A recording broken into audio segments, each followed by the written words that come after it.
الحمد للہ وکفا والصلاة والسلام علی عباده الذین اصطفى اما بعد فاعوذ باللہ من الشیطان الرجیم بسم اللہ الرحمن الرحیم قد افلح المؤمنون الذین هم فی صلاتهم خاشعون الی قولہ تعالی اولئک هم الوارثون الذین یرثون الفردوس هم فیہا خالدون صدق اللہ العظیم۔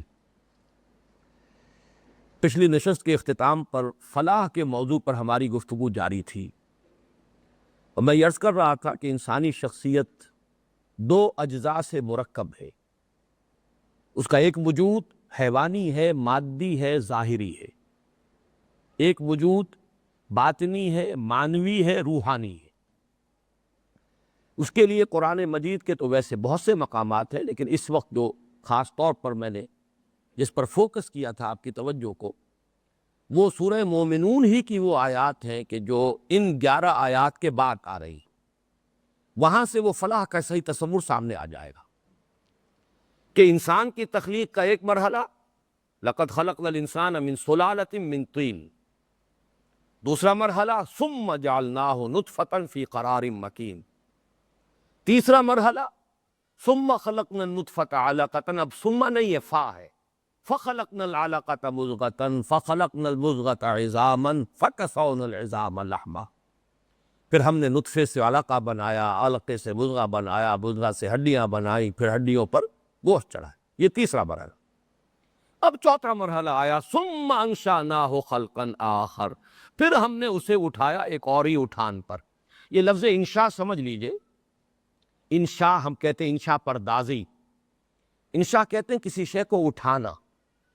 سورہ واقعہ میں یہ لفظ آیا ہے بڑی شان و شوکت کے ساتھ اور بار بار۔ یہاں پہ نوٹ کریں کہ انشاء کے معنی کسی چیز کو ابھارنا، اٹھانا۔ انشاء پردازی ہم کیا کہتے ہیں؟ کچھ خیال ہے میرے ذہن میں جسے میں خیال باندھنا، اور جس کو آپ کہتے ہیں کمپوز کرنا، کمپوزیشن، یہ انشاء ہے۔ تو انشاء کے معنی پروان چڑھانا، نشأۃ الاولیٰ، نشأۃ ثانیہ، اسلام کی نشأۃ ثانیہ کرنے کا اصل کام۔ ایک پہلی مرتبہ اسلام کا غلبہ ہوا تھا، اس کا ابھار، اس کی اٹھان تھی۔ اب دوسری مرتبہ پھر اس کا غلبہ ہونا ہے، اس کی اٹھان ہونی ہے، اس کا پورے عالم کے اوپر اس کا نظام قائم ہونا ہے۔ یہ نشأۃ ثانیہ ہے۔ ثم انشأناہ خلقا آخر، پھر ہم نے اسے اٹھایا ایک دوسری ہی اٹھان پر۔ یہ ہوا چوتھا مرحلہ۔ پانچواں مرحلہ ثم انکم بعد ذلک لمیتون، پھر تم اس کے بعد تم پر موت وارد ہو کر رہے گی۔ اس کے بعد آخری مرحلہ ثم انکم یوم القیامت تبعثون، پھر قیامت کے دن تمہیں پھر دوبارہ اٹھا لیا جائے۔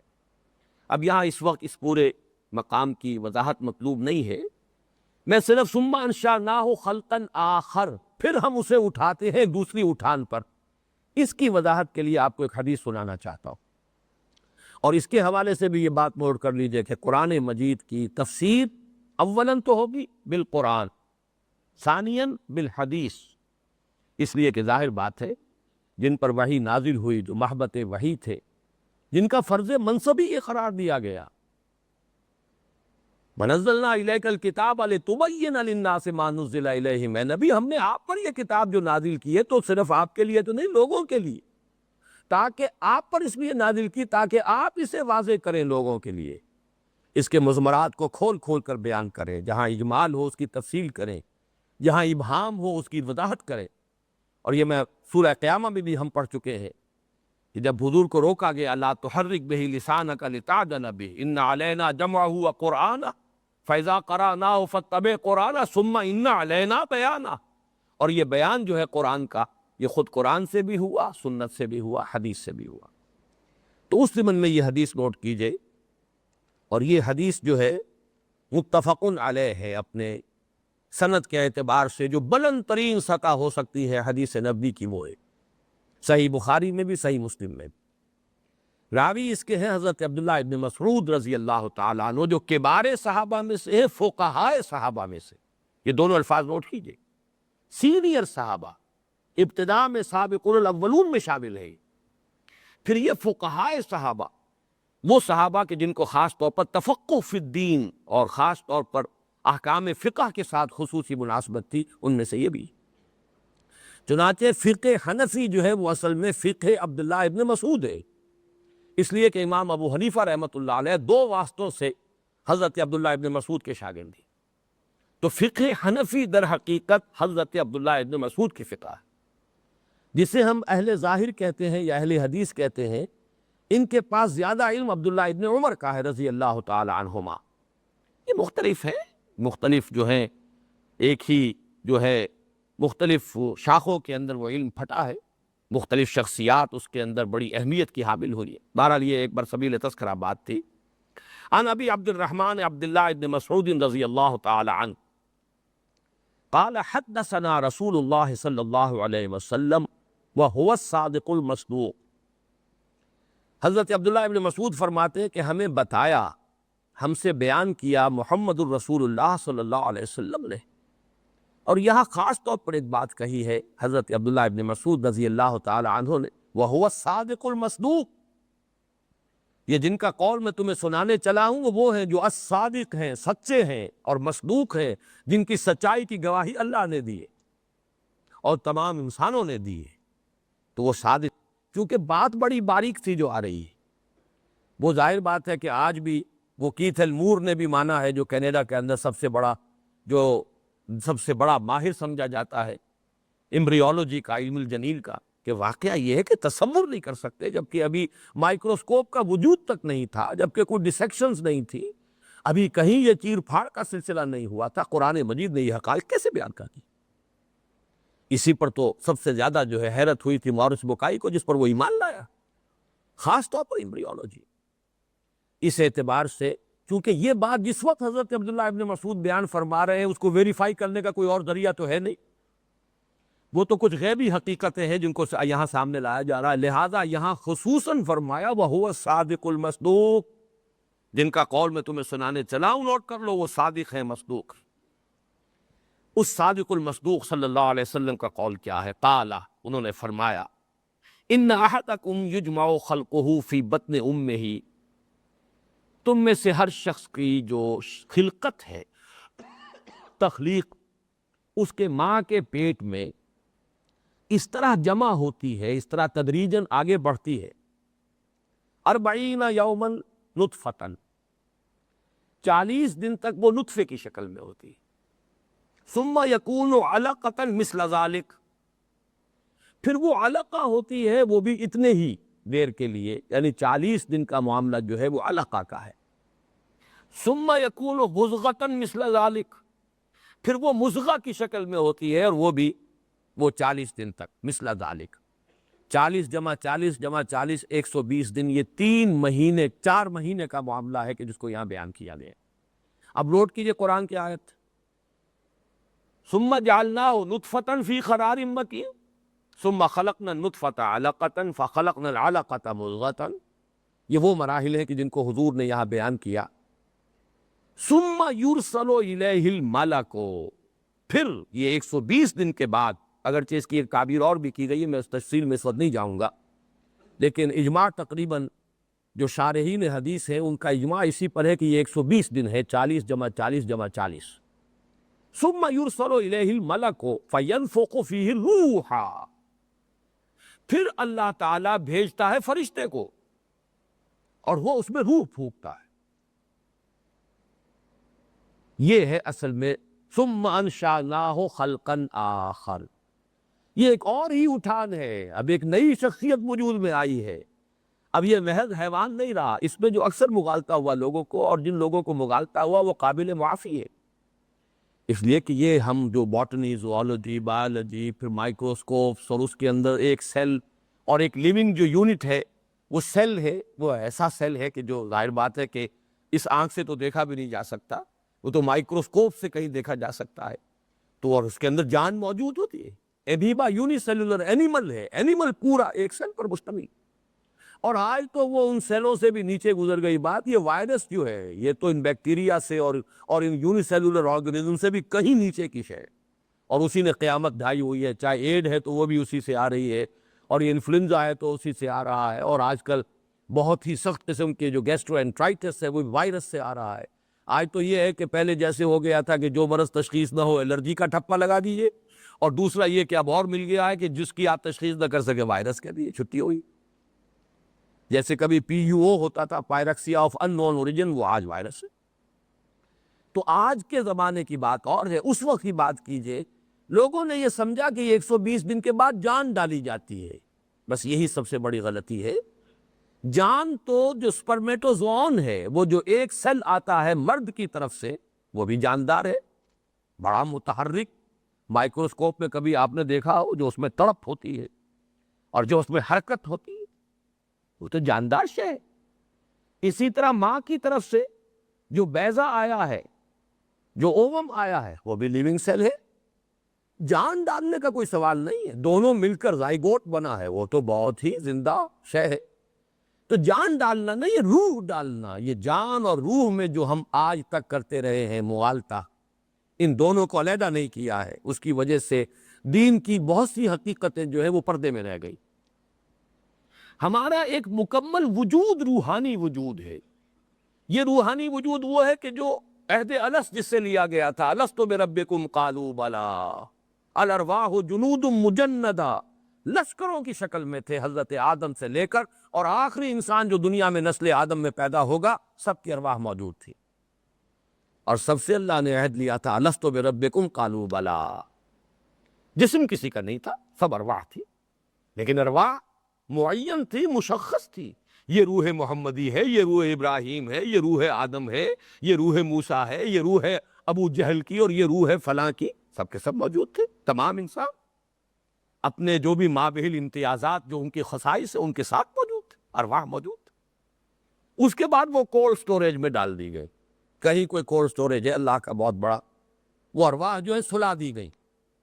یہ پہلی موت کا مرحلہ ہے جو ہم پر پہلے ہی آ چکا ہے اس دنیا میں آنے سے قبل۔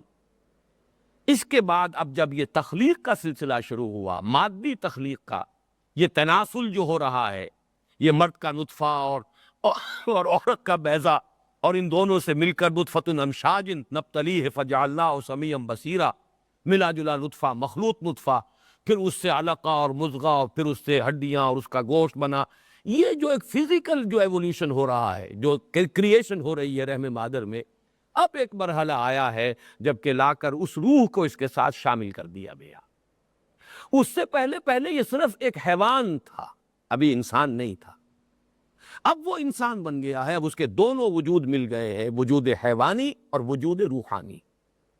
تو اصل میں یہ جس کو مانوی ہم کہتے ہیں وجود، اور جس کے لیے علامہ اقبال نے خودی کا لفظ استعمال کیا، خودی، انا، میں در حقیقت یہ مادی وجود نہیں ہے میرا، میں تو وہ اصل مانوی حقیقت ہے جو اس مادی وجود کے اندر پوشیدہ ہے، وہ میں ہے، یہ خودی ہے۔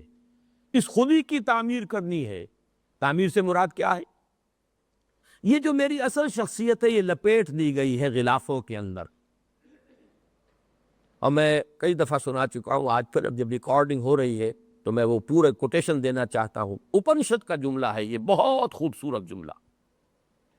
Man in his ignorance identifies himself with the material sheaths which encompasses real self۔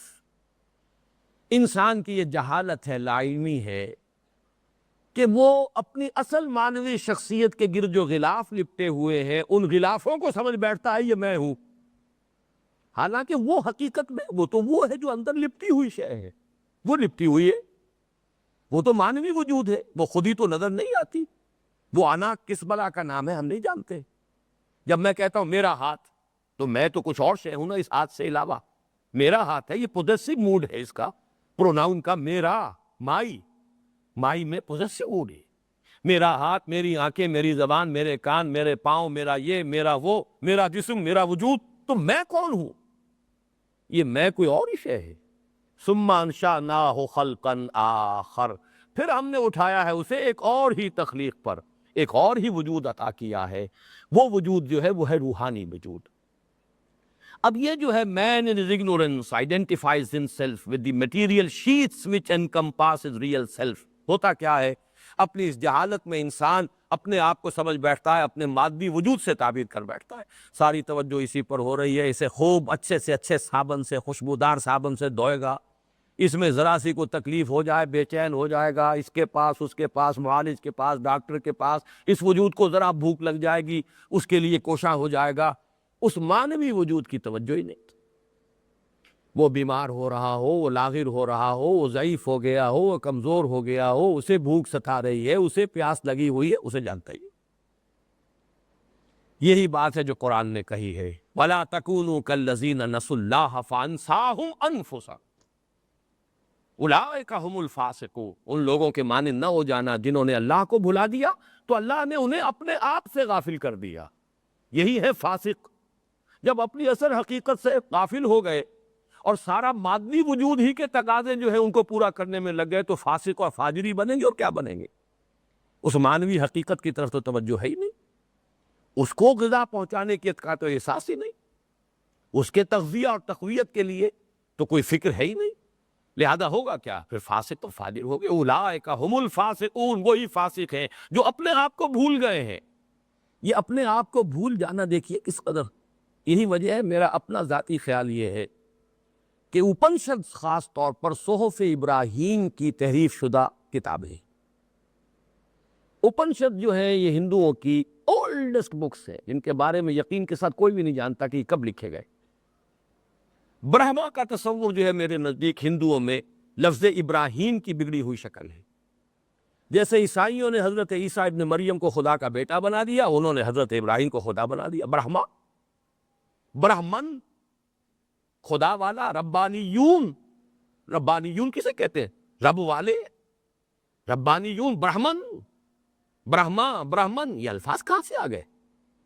لیکن یہ کہ بہرحال یقین سے ہم نہیں کہہ سکتے، اس لیے کہ قرآن مجید میں چونکہ اس کا صراحت سے ذکر نہیں، کسی حدیث مرفوع میں اس کا تذکرہ نہیں، قیاس ہے، گمان ہے، صحیح بھی ہو سکتا ہے، غلط بھی ہو سکتا، لیکن یہ کہ ان کے اندر وہ آسمانی جو اصل تعلیمات ہیں ان کی جھلک موجود ہے۔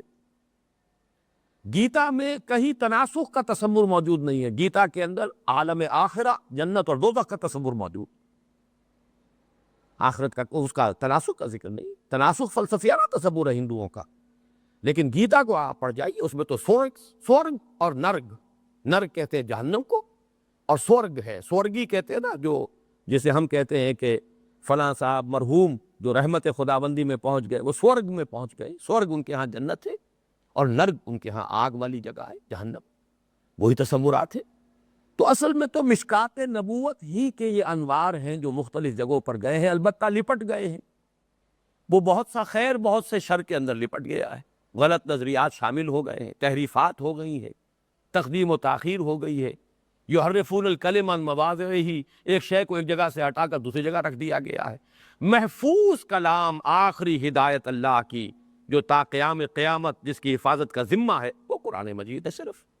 لیکن یہ تو صرف ایک ہی کتاب تو نہیں ہے اللہ کی، یہ تو سیریز آف ڈیوائن بکس، جو آسمانی کتابوں کی سیریز ہے، اس کا آخری اور کمپلیٹ ایڈیشن ہے۔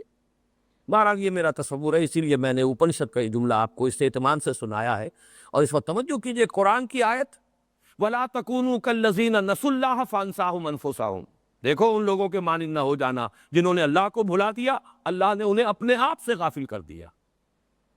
اپنے آپ سے غافل کون ہے؟ اپنے پیٹ سے کوئی غافل نہیں، اپنی شہوت سے کوئی غافل نہیں، اپنے آرام سے کوئی غافل نہیں، اپنے جسمانی صحت سے کوئی غافل نہیں۔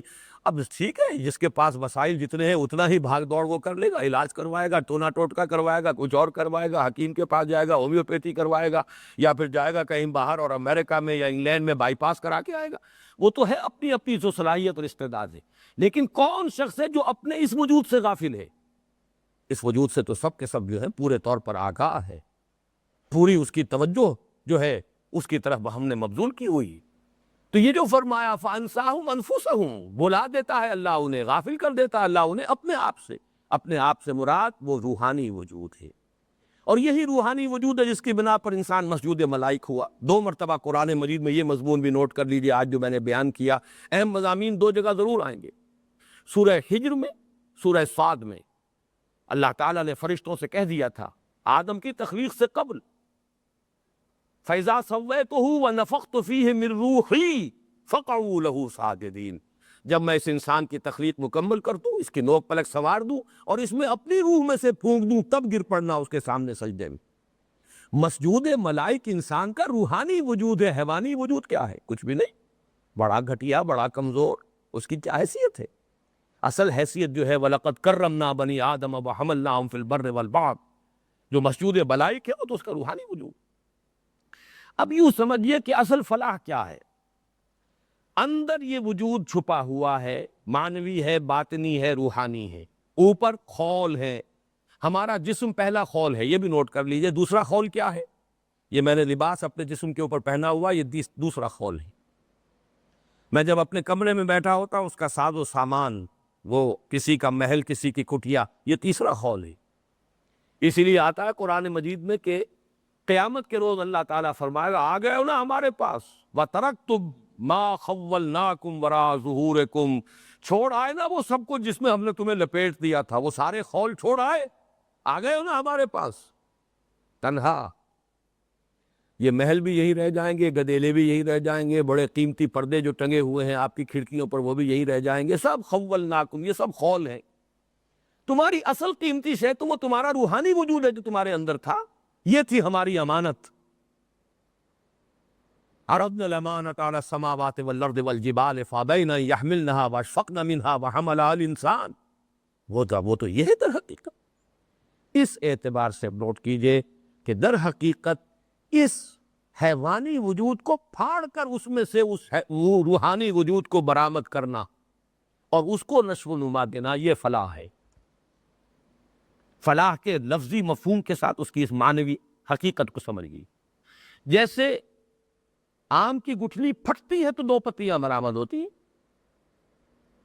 رات کی تاریکی کا پردہ چاک ہوتا ہے تو سپیدہ سحر نمودار ہوتا۔ فالق الاصباح فالق الحب والنوا، گٹھلیوں کو، دانوں کو پھاڑنے والا اور رات کی تاریکی کو پھاڑ کر سپیدہ سحر کو نمودار کرنے والا اللہ ہے۔ انسان اپنے اس حیوانی وجود کو پھاڑے اور اس میں سے اپنے اس روحانی وجود کو برآمد کرے اور نشو و نما دے، اب اس کو ترقی دے۔ یہ ترقی جو ہے یہ ہے در حقیقت فلاح کا عمل۔ اس کو تعبیر کیا ہے ہمارے شعراء نے پختہ کرنا، سیرت کو پختہ کرنا۔ اس لیے کہ میں ابھی دوسرا حوالہ دے دوں گا جب ہم ترجمہ کریں گے کہ یہ فلاح کا تصور جو آیا ہے سورہ مومنون کی پہلی آیت میں، سورہ معارج کی 3 آیات میں اس کی وضاحت آئی، وہ سامنے آ جائے گی بات میں۔ اس وقت نوٹ کیجئے، علامہ اقبال کا بڑا پیارا شعر ہے، یاد کر لیجئے، لکھ لیجئے۔ خام ہے جب تک تو ہے مٹی کا ایک انبار تو، پختہ ہو جائے تو ہے شمشیر بے زنہار تو۔ یہ خام ہے وجود ہمارا، اگرچہ اس کے اندر پوٹینشلی وہ وجود موجود ہے جسے اگر پختہ کر لیں، تیار کر لیں، تعمیر خودی، تعمیر ذات، تعمیر سیرت، تو پھر شمشیر بے زنہار ہے۔ خام ہے جب تک تو ہے مٹی کا ایک انبار تو، پختہ ہو جائے تو ہے شمشیر بے زنہار تو۔ اسی کو فارسی میں کہا ہے منہج انقلاب نبوی 2 مصروں کے اندر، با نشہ درویشی در ساز و دمادم زن، چوں پختہ شبی خودرا بر سلطنت جم زن۔ یہاں بھی پختہ کا لفظ آیا۔ درویشی کے نشے کے ساتھ سازگاری پیدا کرو، موافقت پیدا کرو اور لگے رہو، لگے رہو، لگے رہو۔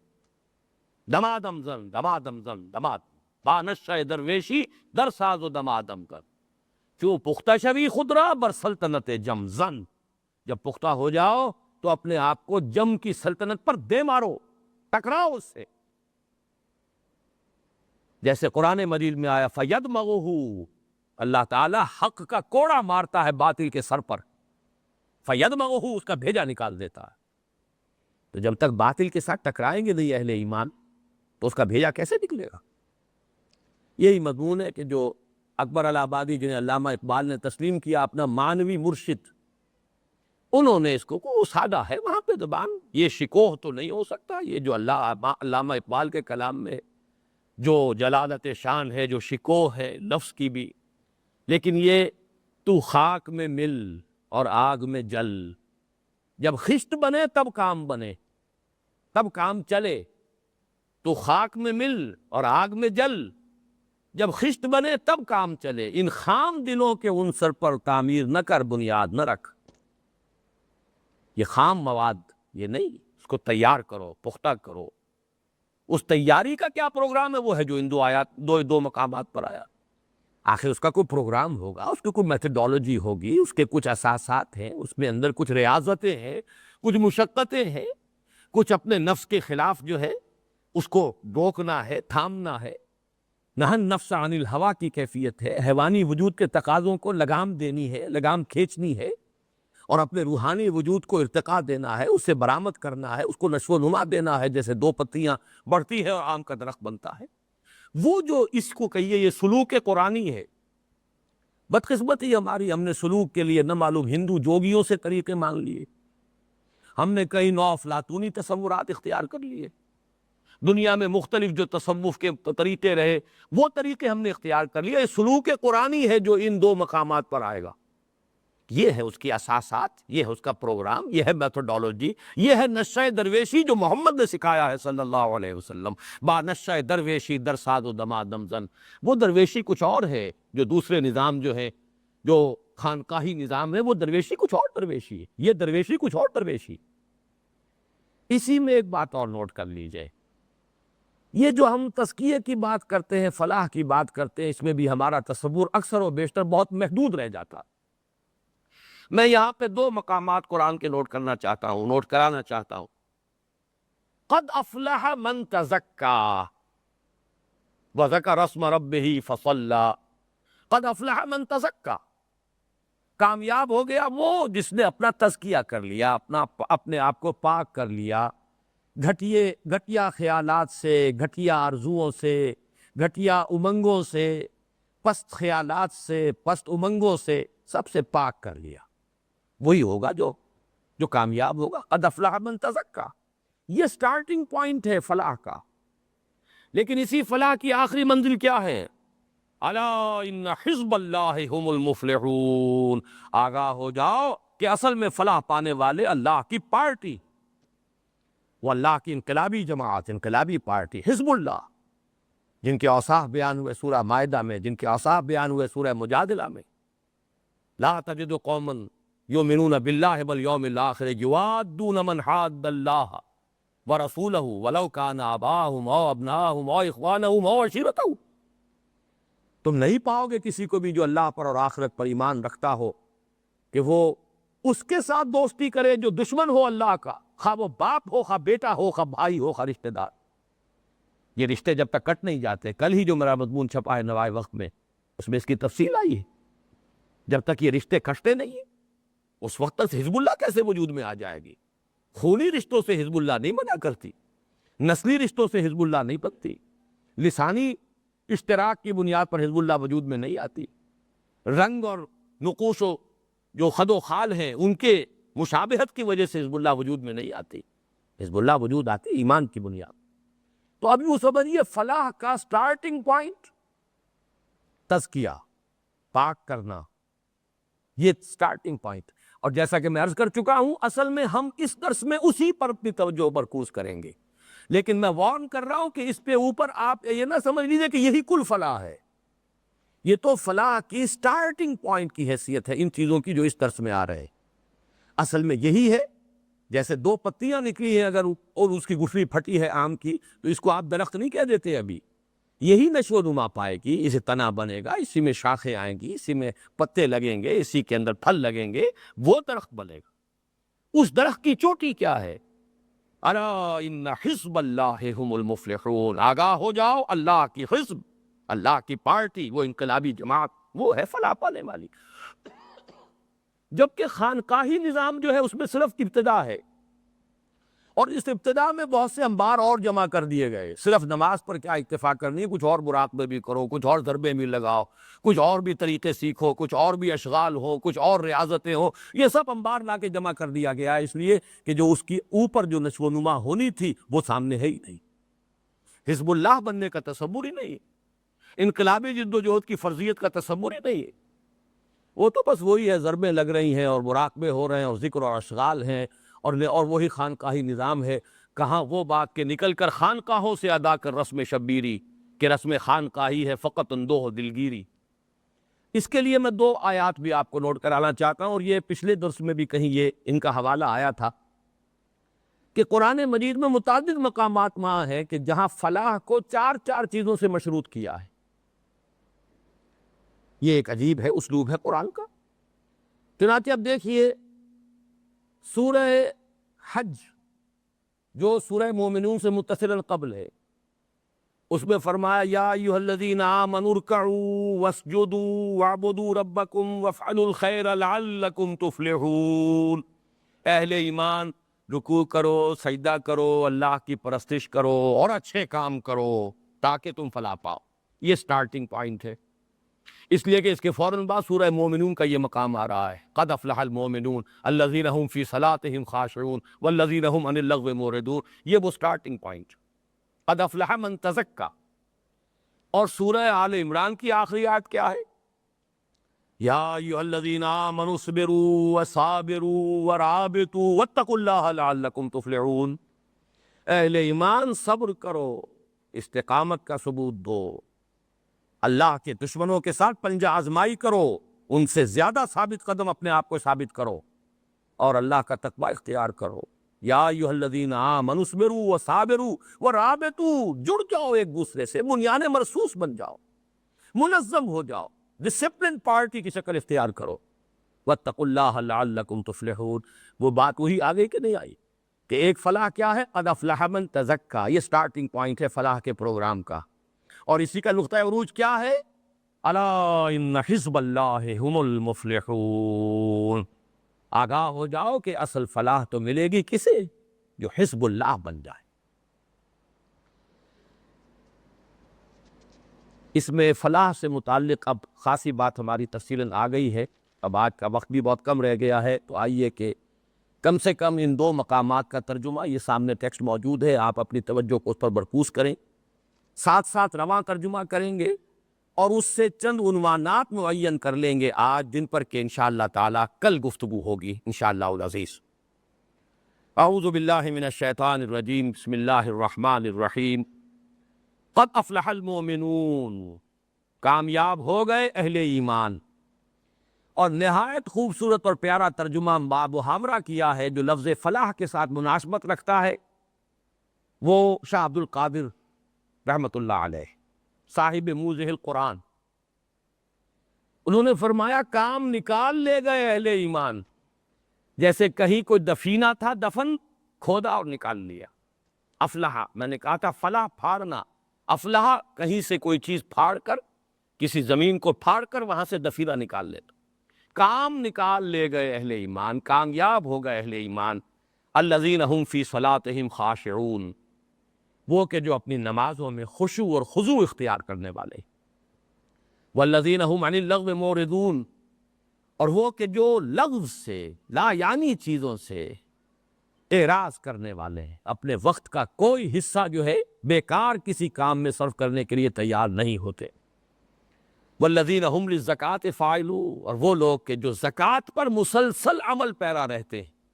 یہاں زکوٰۃ اصطلاحی مراد نہیں ہے، اس لیے کہ جہاں اصطلاح آتی ہے وہاں ایتاء زکوٰۃ آتا ہے. واتوا الزکاۃ یؤتون الزکاۃ، اقیموا الصلاۃ وآتوا الزکاۃ. وہ ایتاء زکوٰۃ ہے. یا فاعلون، مسلسل اپنے تزکیہ نفس کے اوپر کاربند رہتے ہیں، کوشش کرتے رہتے. تفصیل بعد میں آئے گی. والذین هم لفروجہم حافظون. اور وہ لوگ کہ جو اپنی شرم گاہوں کی حفاظت کرتے، سیکس ڈسپلن، اپنی شہوت کو کنٹرول میں رکھنا. الا علی ازواجہم او ما ملکت ایمانہم. سوائے اپنی بیویوں پر یا جو ان کی ملک یمین ان کی لونڈیاں ہوں. ان کی کچھ وضاحت کریں گے انشاءاللہ آخر میں. اس وقت نوٹ کر لیجئے کہ یہ دو جائز راستے ہیں قضاء شہوت کے. فإنہم غیر ملومین. جو لوگ ان دو چیزوں پر قناعت کرے، کسی تیسرے راستے کو اختیار نہ کرے، ان پر کوئی ملامت نہیں. یعنی یہ سیکس جو ہے یہ فی ذات ہی یا فی نفس ہی کوئی ایول شے نہیں ہے، کوئی بدی نہیں ہے. یہ بھی اللہ نے ایک تقاضا ہے جو انسان میں رکھا ہے، اس کی ایک ضرورت ہے. وہ ایک ہماری معاشرتی اور تمدنی ضرورت کو پورا کرنے والی شے ہے. وہی ہے کہ جو پریزرویشن آف دی اسپیشیز کا ذریعہ اللہ نے جس کو بنایا ہے. تو کوئی ملامت نہیں ہے، کوئی بری بات نہیں. وہ رہبانیت کی نفی ہو رہی ہے جہاں شادی کرنا بھی گویا کہ گھٹیا کام. فَمَنِ ابْتَغَىٰ وَرَاءَ ذَلِكَ. لیکن جو اس سے آگے آگے بڑھے گا، اپنے قضائے شہوت کے لیے کوئی اور راستہ اختیار کرے گا ان دو کے سوا، فَأُولَٰئِكَ هُمُ الْعَادُونَ، تو یہی ہے کہ جو حد سے گزرنے والے، تجاوز کرنے والے۔ وَالَّذِينَ هُمْ لِأَمَانَاتِهِمْ وَعَهْدِهِمْ رَاعُونَ، اور وہ کہ جو اپنی امانت اور عہد، وعدوں اور امانتوں کا پاس کرنے والے، پاسداری کرنے والے، رعایت کرنے والے، حفاظت کرنے والے۔ والذین هم علی صلواتہم یحافظون، اور وہ کہ جو اپنی نمازوں کی پوری محافظت کرتے، اس میں سے کوئی نماز قضا نہ ہو، اس وقت سے بے وقت نہ ہو، حتی الامکان با جماعت ادا کی جائے، خشوع و خضوع سے ادا کی جائے، تعدیل ارکان کے ساتھ ادا کی جائے، ہر جو اس کا رکن ہے اس کا حق ادا کیا جائے، یہ ہے حفاظت، محافظون۔ اولئک هم الوارثون، یہ ہیں وہ لوگ جو وارث بنیں گے، جن کے وراثت ملے گی، اور وراثت کیسی؟ الذین یرثون الفردوس، جو جنت الفردوس کے وارث بنیں گے، ان کو وراثت ملے گی جنت الفردوس کی۔ ہم فیہا خالدون، وہ اس میں ہمیشہ ہمیشہ رہیں گے۔ اللہم ربنا اجعلنا منہم، آمین یا رب العالمین۔ اب دیکھیے دوسرا مقام، ان الانسان خلق ہلوعا، یقیناً انسان کم ہمتا، تھر دلا پیدا کیا گیا ہے۔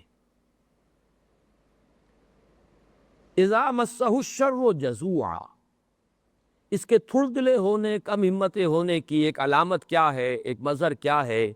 جب کوئی تکلیف پہنچتی ہے تو نالا و شیون، فریاد، جزا فضا، ہائے، یہ اس کے اندر لگ جاتا ہے۔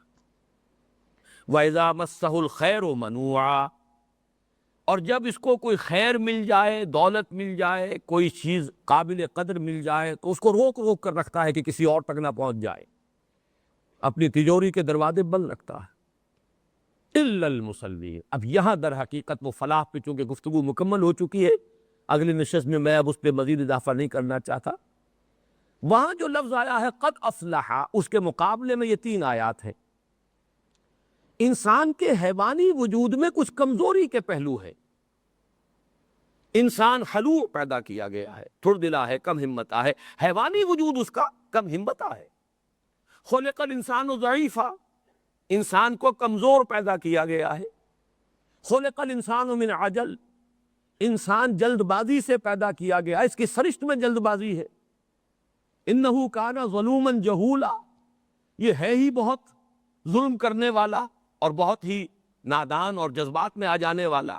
یہ ساری جو آیات قرآن مجید کی بظاہر یہ متضاد ہیں اس کے کہ لقد خلقنا الانسان فی احسن تقویم، ہم نے تو انسان کو بہترین ساخت میں بنایا۔ پھر یہ مسجود ملائک کیسے ہو گیا؟ یہ کمزور، تھر دلا، بزدل، کم ہمتا، بخیل، ضعیف، اجنت پسند، ظلوم، جہول، یہ مسجود ملائک کیسے بن گیا؟ یہ کرمنا بنی آدم، اس کا مصداق کیسے بن گیا؟ یہ ہے سوال۔ سوال سامنے ہوگا تو پھر جواب میں بات سامنے آئے گی تو صحیح طور پر ذہن نشین ہو۔ اس کا ایک پہلو وہ ہے کہ جس میں یہ کمزوریاں ہیں، اس کی خلقت میں، اس کی سرشت میں، اس کے حیوانی وجود میں وہ سارے خلا موجود ہیں، وہ ساری کمزوریاں موجود ہیں، وہ سارے نقائص موجود ہیں۔ ہاں، اس کا جو روحانی وجود ہے وہ ہے اشرف المخلوقات، وہ ہے مسجود ملائک۔ اب اگر وہ حیوانی وجود دفن ہو گیا ہے اس کے اس مادی وجود میں، خاکی وجود میں، تو انسان چلتا پھرتا انسان نظر آتا ہے، حقیقت میں حیوان ہے۔ اولئک کالانعام بل ہم اضل، یہ تو چوپایوں کے مانند ہے بلکہ ان سے بھی گئے گزرے۔ ہاں، اگر اس روحانی وجود کو برآمد کر لیا ہے، اس کو نشو و نما دی ہے، اور حیوانی وجود کو مرکب بنا لیا ہے جس پر کہ روحانی وجود سوار ہو گیا، اگر یہ ہے تو یہ ہے لقد خلقنا الانسان فی احسن تقویم، بہترین ساخت پر انسان کو پیدا کیا۔ یہ ظاہری تضاد رفعی ہوتا ہے اس طرح کہ اگر یہ دو پہلو انسان کی شخصیت کے سامنے نہ ہو تو یہ تو تضاد نظر آئے۔ تو یہاں پر قد افلح اس کی جگہ فرمایا ہے، فلاح کا مفہوم کیا ہے؟ کہ انسان کی خلقت میں، اس کی سرشت میں جو ضعف ہیں، جو خلا ہیں، جو کمزوریاں ہیں۔